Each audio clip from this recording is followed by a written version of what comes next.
अब हम आपको मेटावर्स की आभासी दुनिया में भारत की पहली शादी दिखाएंगे और दिलचस्प बात यह है कि शादी में लड़की के दिवंगत पिता भी वर वधू को आशीर्वाद देने के लिए मौजूद रहेंगे।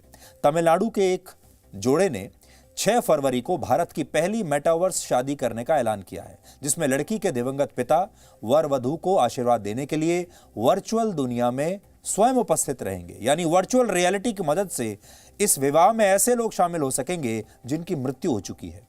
ये इंटरनेट की दुनिया में एक क्रांतिकारी बदलाव है जो असली दुनिया को एक ऐसी आभासी दुनिया में ले जाएगा जहां जीवन और मृत्यु के बीच भी कोई अंतर नहीं रहेगा। यह सब कुछ मेटावर्स टेक्नोलॉजी की मदद से होगा। वैसे तो इसकी पूरी प्रक्रिया काफी जटिल है, लेकिन हम आपको सरल भाषा में आज समझाएंगे कि इस टेक्नोलॉजी में आखिर होता क्या है। इसे आप इंटरनेट का भविष्य या इंटरनेट का वर्जन 2.0 कह सकते हैं। इंटरनेट का ये नेक्स्ट लेवल है। सोचिए, फिलहाल इंटरनेट का इस्तेमाल करते हुए आपको क्या अनुभव होता है। आप या तो जब वेब पेजेस पर जाते हैं, आप ऑडियो वीडियो कंटेंट देखते हैं, ऑडियो सुनते हैं, वीडियो देखते हैं, या इंफॉर्मेशन को आप देख सकते हैं, पढ़ सकते हैं, सुन सकते हैं।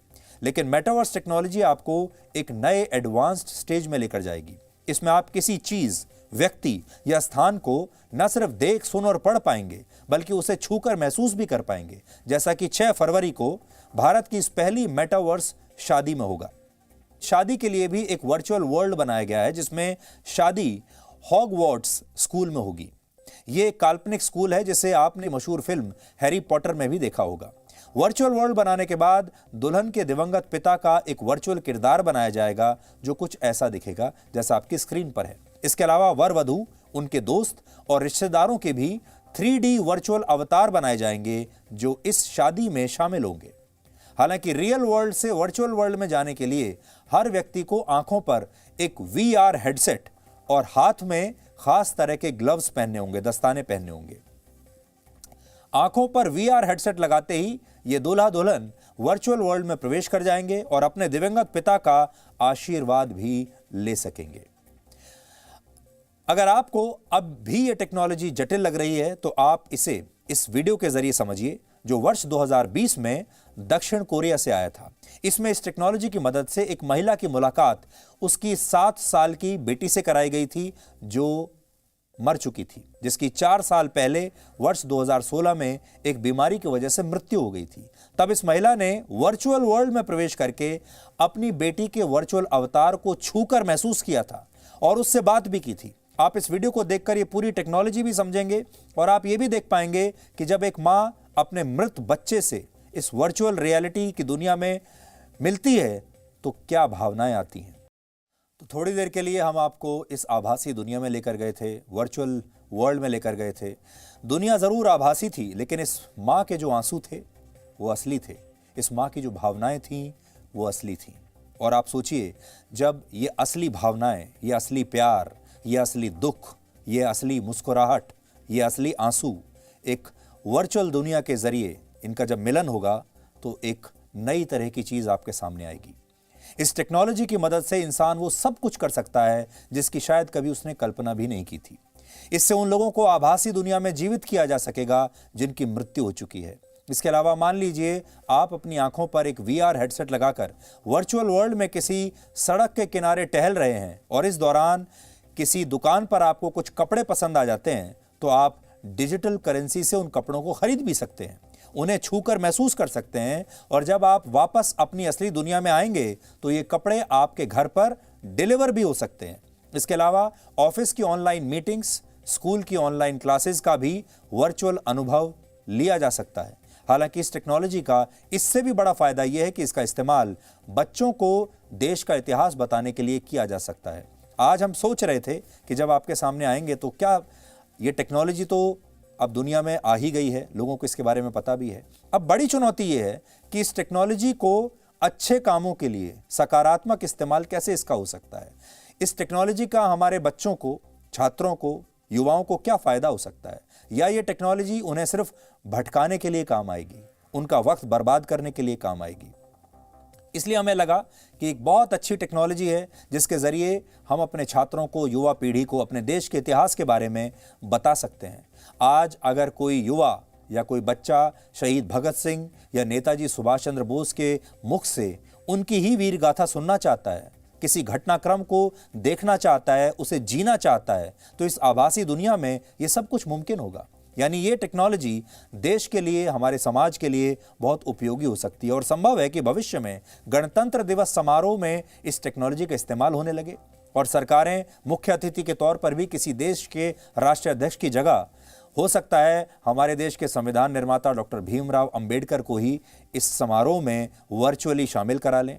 या हो सकता है आपको कभी पता चले कि इस बार वर्चुअल दुनिया में सरदार पटेल चीफ गेस्ट बनाए गए हैं इस बार की परेड के, क्योंकि वर्चुअल वर्ल्ड में उनका अवतार ऐसा आसानी से कर पाएगा।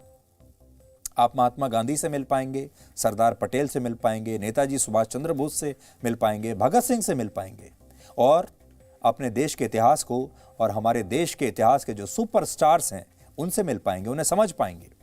मेटावर्स की आभासी दुनिया का रिमोट कंट्रोल इस समय बहुत कम टेक्नोलॉजी कंपनियों के हाथों में है। ये मुट्ठी भर टेक्नोलॉजी कंपनियां हैं। इनमें फेसबुक है, एप्पल है, गूगल है, माइक्रोसॉफ्ट है और एपिक गेम्स जैसी कंपनियां प्रमुख हैं। और अनुमान है कि वर्ष 2035 तक, यानी सोच लीजिए अब से 30-32 सालों में मेटावर्स इंडस्ट्री 75 लाख करोड़ रुपए की इंडस्ट्री बन जाएगी। हालांकि जिस तरह से किसी भी टेक्नोलॉजी के बहुत सारे फायदे होते हैं, उसी तरह उसके नुकसान भी होते हैं। और इस टेक्नोलॉजी का नुकसान यह है कि भविष्य में दुनिया की बड़ी बड़ी टेक्नोलॉजी कंपनियां पूरी दुनिया पर हावी हो जाएंगी, क्योंकि वो अपनी एक ऐसी वर्चुअल दुनिया बना लेंगी जिसमें उनकी अपनी करेंसी चलेगी, उनके अपने शहर होंगे, उनके अपने देश होंगे और इन देशों को चलाने के नियम, इन देशों की चलाने वाली वर्चुअल सरकारें भी उनकी अपनी होंगी। अगर आपको उन देशों की नागरिकता चाहिए तो आपको इन कंपनियों के पास जाना पड़ेगा और इनकी शर्तें पूरी करनी पड़ेंगी। अगर आपको उन देशों में, उन शहरों में किसी कॉन्सर्ट में शामिल होना है, आप किसी रेस्टोरेंट में जाना चाहते हैं, होटल में जाना चाहते हैं, तो आपको इनसे इजाज़त लेनी पड़ेगी। हो सकता है जैसे आज आप किसी दूसरे देश में जाने के लिए वीज़ा लेते हैं उस देश की सरकार से, वैसा ही वीज़ा एक ख़ास कीमत देकर आपको इन देशों में जाने के लिए भी, इन वर्चुअल देशों में जाने के लिए भी लेना पड़ेगा। और तब आप इन टेक्नोलॉजी कंपनियों की मुट्ठी में आ जाएंगे, क्योंकि आपकी सारी डिटेल्स इनके पास होंगी। आज से 30 साल पहले 1992 में जब इंटरनेट अपने बहुत ही शुरुआती चरण में था, तब अमेरिका के मशहूर साइंस फिक्शन राइटर नील स्टीफनसन ने पहली बार मेटावर्स शब्द का इस्तेमाल किया था। मेटावर्स का अर्थ क्या है ये देखिए।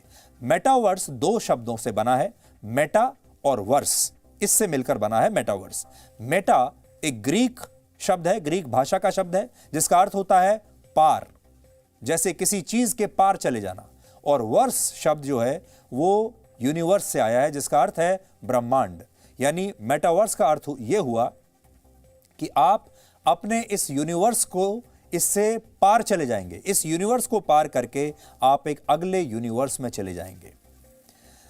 नील स्टीफनसन ने अपनी एक पुस्तक में न सिर्फ मेटावर्स के भविष्य को तभी देख लिया था, बल्कि उन्होंने यह भी भविष्यवाणी की थी कि एक समय ऐसा आएगा जब ये असली दुनिया टेक्नोलॉजी कंपनियों के हिसाब से नियंत्रित होने लगेगी। और आज ऐसा ही हो रहा है।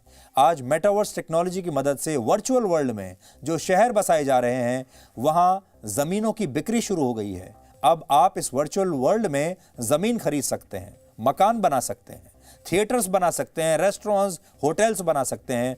और ये कंपनियां अब वहां पर वर्चुअल जमीन बेच रही हैं। और असली दुनिया की तरह यहां भी बीच फेसिंग अपार्टमेंट्स हैं, या बाजार के नजदीक वाला घर, या पार्क फेसिंग घर आपको बाकी जगहों से महंगा मिलेगा। उदाहरण के लिए मान लीजिए भविष्य में अगर आपका दिल करता है कि आप इस टेक्नोलॉजी की मदद से गोवा के किसी इलाके के कसीनो में जाना चाहते हैं, जबकि असल में आपके शहर में लॉकडाउन लगा हुआ है। अब वर्चुअल वर्ल्ड में वो कसीनो जिस जगह पर होगा, उस जगह को शायद किसी ने पहले से ही खरीद लिया होगा और उस कसीनो का भी कोई मालिक होगा। उस पर एक वर्चुअल कसीनो बनाया जाएगा और इसके बाद आप वहां जा पाएंगे और फिर आपको शायद उस कसीनो की टिकट खरीदनी पड़ेगी और वो कसीनो जिस भी व्यक्ति या कंपनी ने बनाया होगा, ये पैसा उसकी जेब में जाएगा। एक और उदाहरण देखिए। कैरिबियन देश बारबाडोस ने एक वर्चुअल कंपनी को इसी वर्चुअल वर्ल्ड में अपनी एम्बेसी बनाने का काम सौंप दिया है और इसके लिए बाकायदा उनकी सरकार ने अपनी एम्बेसी बनाने के लिए वहां पर वर्चुअल जमीन खरीदी है। इससे आप समझ पाएंगे कि असली दुनिया के समानांतर अगर एक आभासी दुनिया भी बन गई तो ये मुट्ठी भर टेक्नोलॉजी कंपनियां कितनी मजबूत हो जाएंगी। इसके अलावा वर्चुअल वर्ल्ड में सब कुछ आर्टिफिशियल इंटेलिजेंस पर निर्भर होगा, जो खतरनाक बात है। उदाहरण के लिए पिछले दिनों अमेरिका में एक लड़की अपनी आंखों पर VR हेडसेट लगाकर इसी वर्चुअल वर्ल्ड में घूमने गई थी और वर्चुअल वर्ल्ड में वो घूम रही थी, लेकिन इसी दौरान इस वर्चुअल वर्ल्ड में एक लड़का उसका पीछा करने लगा और उस लड़के ने इस लड़की के साथ बदसलूकी की। और जब ये लड़की उसे रोकती है, उसे रोकने की कोशिश करती है, तो उस लड़के ने कहा कि ये मेटावर्स की दुनिया है, यहां पर कुछ भी हो सकता है और आप यहां पर किसी भी चीज को रोक नहीं सकते। इसे वर्चुअल वर्ल्ड की पहली आपराधिक घटना माना जा रहा है। यानी आप असली दुनिया में तो ये घटनाएं रोक सकते हैं, पुलिस स्टेशन जा सकते हैं, शिकायत कर सकते हैं, एक संविधान है, कानून है, अदालतें हैं, लेकिन आभासी दुनिया में, वर्चुअल वर्ल्ड में ऐसा कर पाना बहुत मुश्किल होगा। इसलिए अगर इंसानों ने इस टेक्नोलॉजी का सोच समझ कर प्रयोग नहीं किया तो इस दुनिया का हमारी असली दुनिया पर बहुत खतरनाक प्रभाव भी देखने को मिल सकता है। Presenting V News app, available on Google Play and App Store. Download it now.